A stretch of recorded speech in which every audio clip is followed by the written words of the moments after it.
Today we're going to start talking about Nelson Mandela. He's also known as the face of stopping apartheid in South Africa. Nelson Mandela was born in the country of South Africa in 1918. Now, after graduating from college and law school, he joined the African National Congress, which is also called the ANC, to fight against apartheid. Now, apartheid is a government policy of racial segregation, which we'll talk about in just a moment. Here's a picture of Nelson Mandela around 1950 and also in 1958 when he married the love of his life, Winnie Mandela. Now, apartheid is actually a policy of racial segregation and discrimination against non-whites that existed in the Republic of South Africa from the 1940s all the way up until the 1990s. Nelson Mandela was arrested when the ANC was declared to be illegal, and he spent 28 years in prison as a political prisoner, continuing his fight from his cell. Now you can see a picture of his prison cell here. It's very Spartan, very meager, and he was in here for 28 years.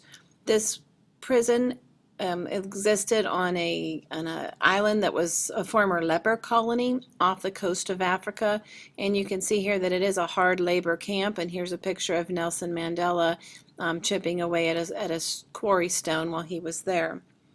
Now, he was originally only sentenced to 5 years, but once the government discovered the depth of his influence and involvement, he was actually sentenced to life in prison.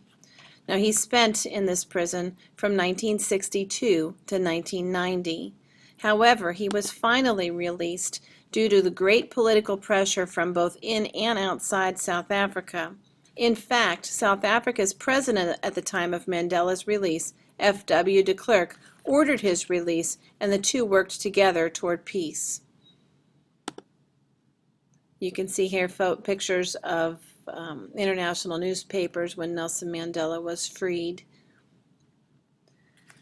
In 1993, remarkably, F.W. de Klerk and Nelson Mandela were jointly awarded the Nobel Peace Prize, and you can see Mr. Mandela there with his Nobel Peace Prize.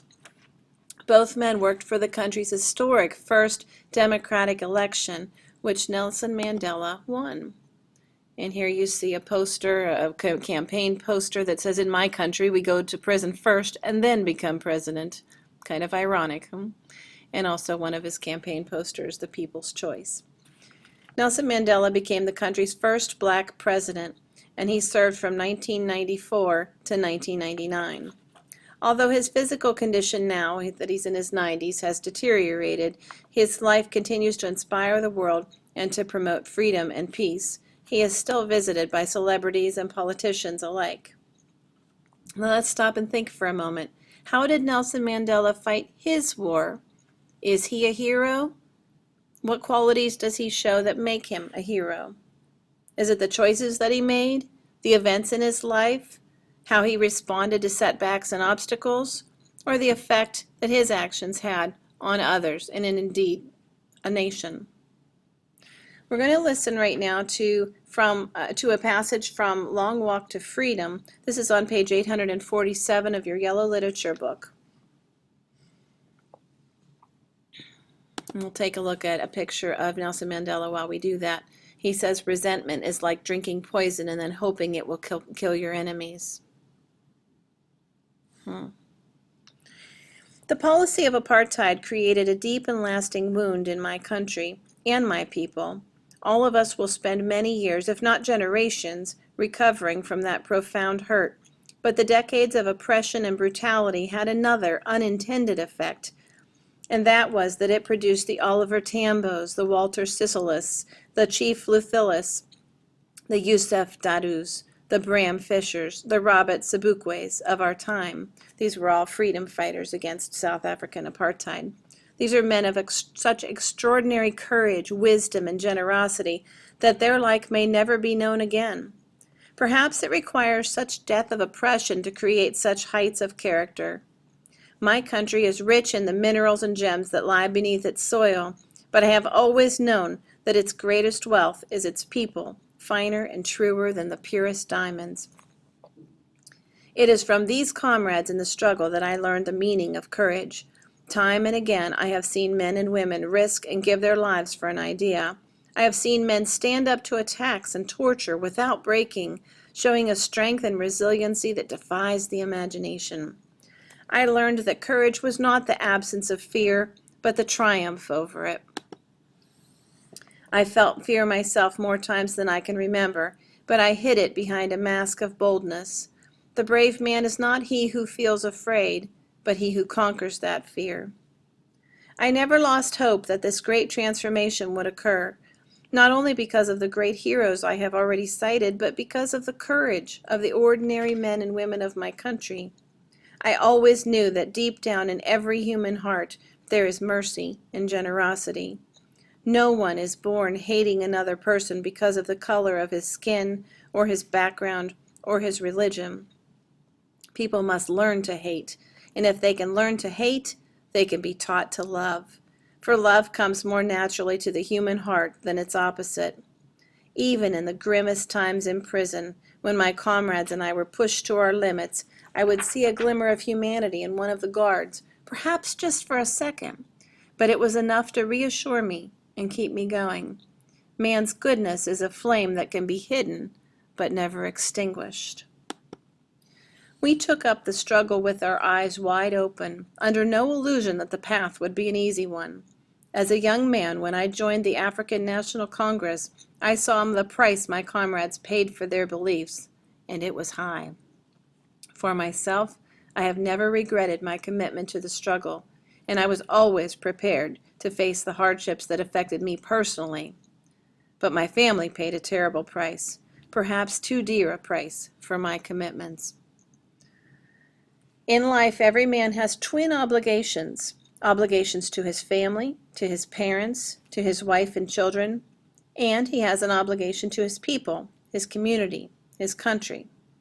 In a civil and humane society, each man is able to fulfill those obligations according to his own inclinations and abilities. But in a country like South Africa, it was almost impossible for a man of my birth and color to fulfill both of those obligations. In South Africa, a man of color who attempted to live as a human being was punished and isolated. In South Africa, a man who tried to fulfill his duty to his people was inevitably ripped from his family and his home and was forced to live a life apart, a twilight existence of secrecy and rebellion. I did not in the beginning choose to place my people above my family, but in attempting to serve my people, I found that I was prevented from fulfilling my obligations as a son, a brother, a father, and a husband. In that way, my commitment to my people, to the millions of South Africans I would never know or meet, was at the expense of the people I knew best and loved the most. It was as simple and yet as incomprehensible as the moment a small child asks her father, "Why can you not be with us?" And the father must utter the terrible words, "There are other children like you, a great many of them," and then one's voice trails off. I was not born with a hunger to be free. I was born free, free in every way that I could know, free to run in the fields near my mother's hut, free to swim in the clear stream that ran through my village, free to roast mealies, or South African ears of corn, under the stars and ride the broad backs of slow-moving bulls. As long as I obeyed my father and abided by the customs of my tribe, I was not troubled by the laws of man or God. It was only when I began to learn that my boyhood freedom was an illusion, when I discovered as a young man that my freedom had already been taken from me, that I began to hunger for it. At first, as a student, I wanted freedom only for myself, the transitory freedoms of being able to stay out at night, read what I pleased, and go where I chose. Later, as a young man in Johannesburg, I yearned for the basic and honorable freedoms of achieving my potential, of earning my keep, of marrying and having a family, the freedom not to be obstructed in a lawful life. But then I slowly saw that not only was I not free, but my brothers and sisters were not free. I saw that it was not just my freedom that was curtailed or cut short, but the freedom of everyone who looked like I did. And that is when I joined the African National Congress, and that is when the hunger for my own personal freedom became the greater hunger for the freedom of my people. It was this desire for the freedom of my people to live their lives with dignity and self-respect that animated my life, that transformed a frightened young man into a bold one, that drove a law-abiding attorney to become a criminal, that turned a family-loving husband into a man without a home, that forced a life-loving man to live like a monk. I am no more virtuous or self-sacrificing than the next man, but I found that I could not even enjoy the poor and limited freedoms I was allowed when I knew my people were not free. Freedom is indivisible. The chains on any one of my people were the chains on all of them. The chains on all of my people were the chains on me. It was during those long and lonely years that my hunger for the freedom of my own people became a hunger for the freedom of all people, white and black. I knew as well as I knew anything that the oppressor must be liberated just as surely as the oppressed. A man who takes away another man's freedom is a prisoner of hatred. He is locked behind the bars of prejudice and narrow-mindedness. I am not truly free if I am taking away someone else's freedom, just as surely as I am not free when my freedom is taken from me. The oppressed and the oppressor alike are robbed of their humanity. When I walked out of prison, that was my mission, to liberate the oppressed and the oppressor both.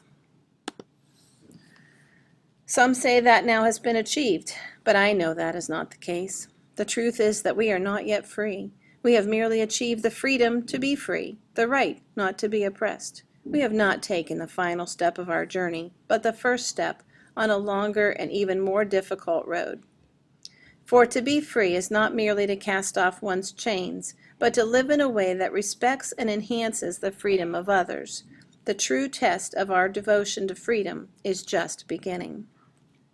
I have walked that long road to freedom. I have tried not to falter. I have made missteps along the way.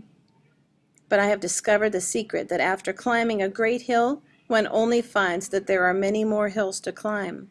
I have taken a moment here to rest, to steal a view of the glorious vista that surrounds me, to look back on the distance I have come. But I can rest only for a moment, for with freedom comes responsibilities, and I dare not linger, for my long walk is not yet ended.